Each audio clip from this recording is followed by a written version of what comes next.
Depois destas coisas, atravessou Jesus o mar da Galileia, que é o de Tiberíades. Seguia-o numerosa multidão, porque tinha visto os sinais que ele fazia na cura dos enfermos. Então subiu Jesus ao monte, assentou-se ali com seus discípulos. Ora, a Páscoa, a festa dos judeus, estava próxima. Então Jesus ergueu os olhos e, vendo que grande multidão vinha ter com ele, disse a Filipe: onde compraremos pães para lhes dar a comer? Mas dizia isto para o experimentar, porque ele bem sabia o que estava por fazer. Respondeu Filipe: não lhes bastariam 200 denários de pão para receber cada um o seu pedaço? Um dos seus discípulos, chamado André, irmão de Simão, informou a Jesus: está aí um rapaz que tem 5 pães de cevada e 2 peixinhos. Mas isto que é para tanta gente? Disse-lhe Jesus: fazei o povo assentar, pois havia naquele lugar muita relva. Assentaram-se, pois, os homens, em número de quase 5.000. Então Jesus tomou os pães e, tendo dado graças, distribuiu-os entre eles, também igualmente os peixes, quanto queriam. E quando já estavam fartos, disse Jesus aos seus discípulos: recolhei os pedaços que sobraram, para que nada se perca. Amém. Eu poderia fazer a leitura do capítulo 6 todo, mas é muito grande. Mas estamos vendo um texto conhecidíssimo. Eu gosto do texto de Mateus, que fala que quando Jesus olhou a multidão, ele teve misericórdia. Que ele olhava aquela multidão como que ovelha sem pastor. Mas eu queria lembrar a você que Jesus olha para a multidão, tem misericórdia. É nesse texto que ele multiplica os pães, dá de comer a toda a multidão. Os seus discípulos ficam atônitos, todo mundo, ninguém entende nada. Como de tão pouco, Jesus poderia tirar tanta coisa. Logo depois de acontecer isso, dele multiplicar pães, aquelas pessoas vendo que ele multiplicava pães e dava pão para todo mundo, elas se levantam e querem, digamos, fazer de Jesus um rei. Como era muito comum naquela época, eles começavam a anunciar e gritar, as multidões ficavam gritando. Você vai lembrar de Davi, quando Davi fica famoso, né? As mulheres saem pelas ruas gritando: se Saul matou milhares, Davi matou 10 milhares. E começam a proclamá-lo rei nas ruas. E tentam fazer de Jesus rei. E Jesus, quando ele percebe isso, ele se retira e vai para o deserto. Vai embora, vai se esconder, vai orar. E nesse inteirinho, quando ele está no deserto, os discípulos saem dali, entram no barco, vão para o outro lado do mar, mais ou menos 400 metros adentro já, depois de algum tempo. A Bíblia diz que Jesus vai ter com eles andando sobre as águas. E é aquele texto que em Mateus fala que o mar estava revolto. E Jesus, quando ele entra no barco, aquela história: és tu, Senhor? É, sou eu, tal. E a Bíblia diz que quando Jesus entra no barco, o mar se acalma e eles continuam viagem, chegam até o outro lado. A multidão que ficaram do outro lado, que viram o milagre, sabendo que Jesus está do outro lado com os discípulos, todo mundo vai para lá, atrás de Jesus. Eles chegam lá e encontram Jesus, e aí acontece algo fenomenal. Porque Jesus diz: olha, vocês me buscam pelo pão que perece, não pelo pão que permanece. Vocês deveriam me buscar pelo pão que permanece, não pelo pão que permanece. E aí Jesus começa um dos discursos mais duros do seu ministério. E o discurso é o seguinte, a pregação é a seguinte: eu sou o pão da vida. Quem come desse pão não tem mais fome.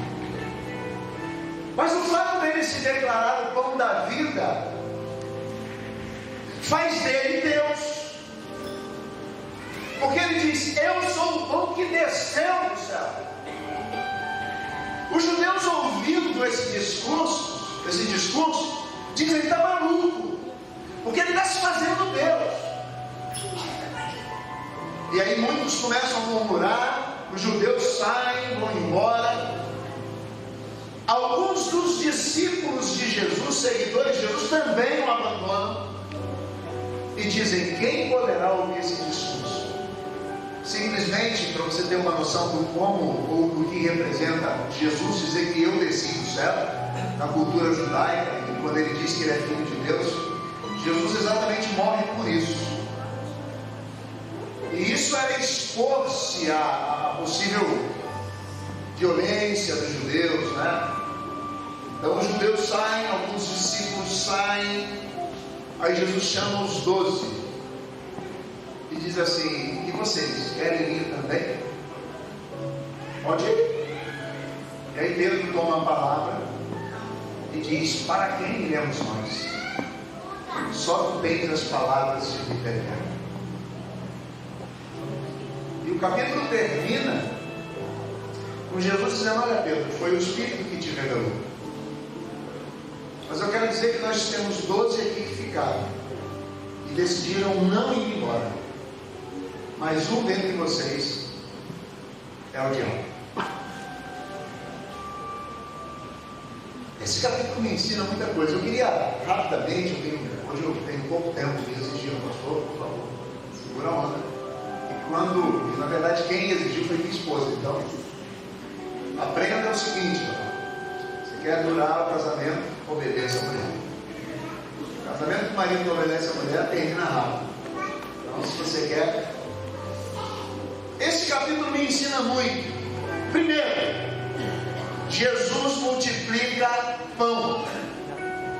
Jesus sabia o que iria fazer, diz o texto que nós lemos. Jesus conhecia a multidão. Jesus sabia que a multidão buscava sempre aquele que alimentava, mas Jesus multiplica pão simplesmente motivado por sua compaixão e por sua misericórdia. Primeira lição que eu tiro daí: ou seja, nós precisamos, motivados por nossa misericórdia, precisamos desenvolver uma ação como igreja que abençoe e que interfira na vida do outro. Hoje nós temos um discurso tão idiota no sentido dos gregos antigos, que é aquele idiota, é a pessoa voltada para si. Os idiotas ou idiotes no grego eram os gregos que não se preocupavam com a coisa pública, mas preocupavam-se somente com seus negócios. Uma pessoa idiota é uma pessoa arrogante, ela é uma pessoa individualista, ela pensa só em si. Temos um discurso idiotizante que diz: não adianta dar o pão, não adianta dar comida, não adianta, não podemos fazer isso não resolve o problema. Nós temos um Deus, Senhor dos Senhores, que sabia que aquela multidão só queria o pão, e motivado por sua compaixão, Ele dá o pão. A gente precisa aprender que amar o próximo não deve ser uma motivação pelo que o próximo fez comigo, mas é o que eu faço, pelo que eu sou. O amor ao próximo não deve ser um amor utilitarista. Porque quando eu faço pelo próximo só porque o próximo é bom, só porque o próximo vai responder positivamente, eu tenho um amor anímico, como dizia o Dietrich Bonhoeffer. Um amor de alma, motivado pelos meus interesses, pelas minhas sensações. Eu amo quem me ama. Eu amo quem pode me responder positivamente. Eu amo quem me dá. Eu amo quem vai. Quando eu dou uma cesta básica tentando trazer alguém à igreja, isso é uma demonstração de na verdade eu não sou uma pessoa que tem compaixão ou amor ao próximo. Eu quero algum benefício do próximo. Eu quero que ele se torne um número na minha comunidade. Jesus dava o pão. Certa pessoa dizia para mim: Jairo, nós não podemos dar o pão, porque nós estamos educando mal as pessoas. Eu falo: mas Deus deu.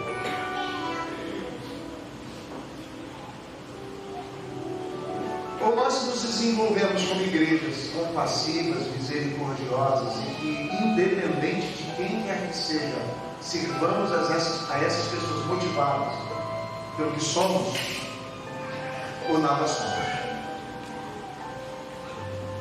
Jesus alimenta a multidão. E é interessante que logo depois eles querem fazer de Jesus rei, e aí vem uma outra lição. Em Mateus capítulo 4, Satanás pega Jesus e leva ele para um lugar no qual mostra os reinos do mundo e diz: tudo isso te darei se prostrado me adorares.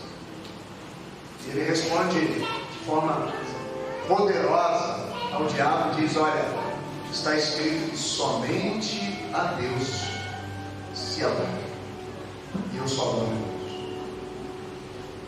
A tentação de Satanás era fazer Jesus trocar o domínio de Deus pelo domínio político, pelo domínio humano. É a tentação que eu sempre digo aqui na igreja, que aqui a igreja evangélica brasileira está sedenta, ela está trocando o joelho do chão. As armas da nossa milícia não são carnais, mas sim são poderosas em Deus para desfazer fortalezas. Porque não temos de lutar contra a carne nem sangue, mas contra principados e potestades. Ela está trocando hoje por política. Jesus não quer ser rei. O poder da igreja é espiritual e não político. O poder da igreja está na mão daquele que pode todas as coisas e que habita na igreja. E ponto final. Quando Jesus não quer ser feito rei, ele não quer usar o seu popular conhecimento, ou de ser conhecido popularmente, para se beneficiar disso politicamente, ele está ensinando uma lição poderosa para a igreja.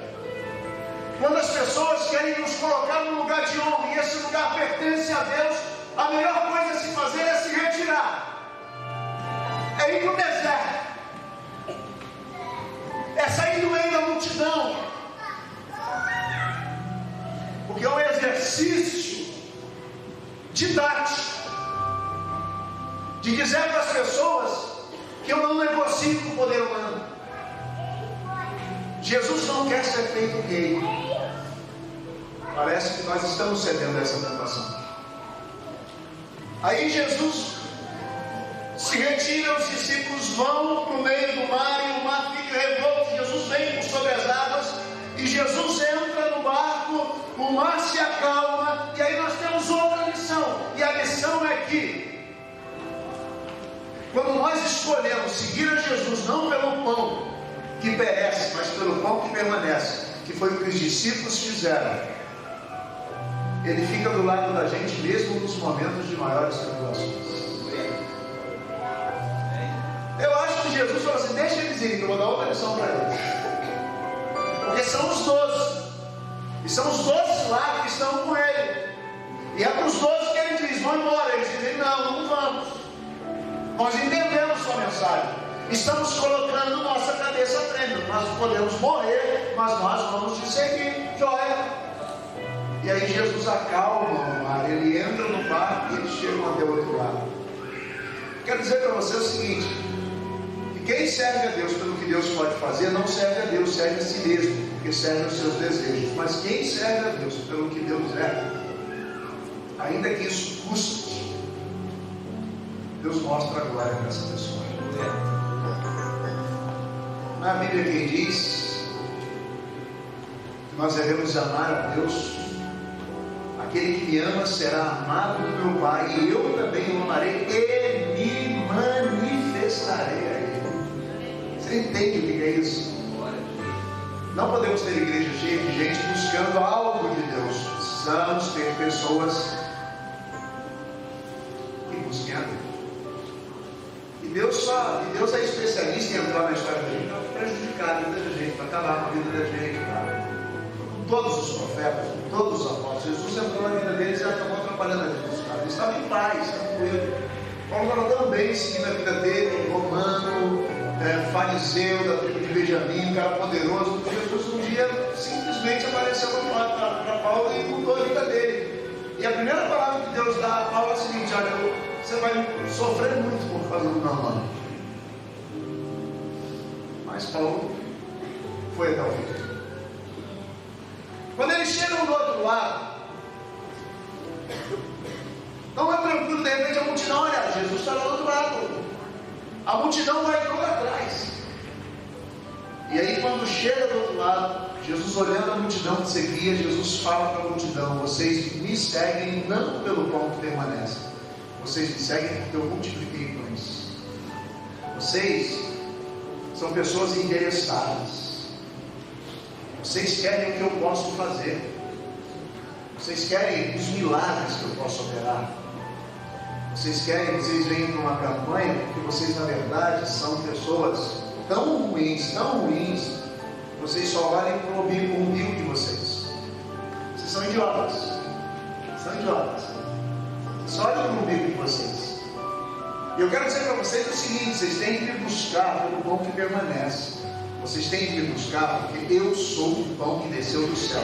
E se você se alimentar de mim, você não vai mais ter fome. Se você beber da água que eu dou, você não vai ter mais sede. Esse discurso assusta, e Jesus, no final das contas, fica com 12. O pastor está na igreja, lotou, vamos lá, tá bom, vai naquela igreja. Aí o pastor começa a pregar sério e diz assim: tá bom, quer ir embora? Vai, joia. 12.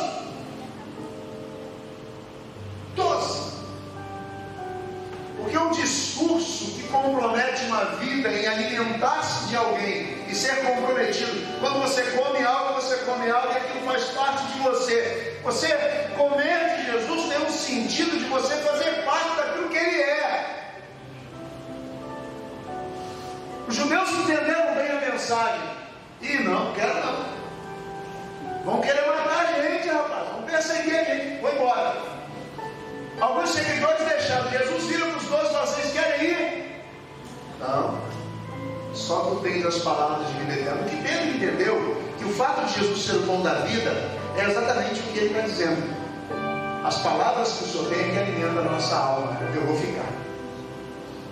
Eu acho que até algum discípulo estava meio assim, mas quando Pedro diz isso, ele: opa, então também vou. É sempre assim, né? Quando um diz, o outro vem atrás. Fica todo mundo naquela, vai, não vai. Quando alguém eu vou, então vamos embora. Mas enfim, quando eu olho para isso, eu vejo que há um ensino por trás disso. O ser humano precisa aprender que as verdadeiras necessidades dos homens, as mais urgentes, não são pão, água, roupa ou qualquer outra coisa, emprego, economia.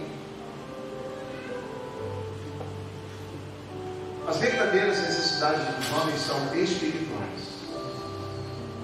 Em última instância, o único problema que Deus olha e vê na humanidade, na pobreza e na riqueza, não é nada disso. É o pecado. O homem é depravado. Isso é um termo teológico para expressar o quanto o homem está longe de Deus. É impossível o homem sozinho chegar a Deus.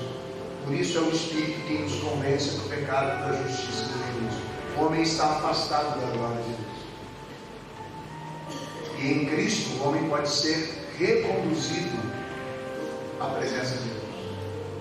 Mas para isso, o homem precisa se comprometer com a mensagem de que eu sou o pão da vida.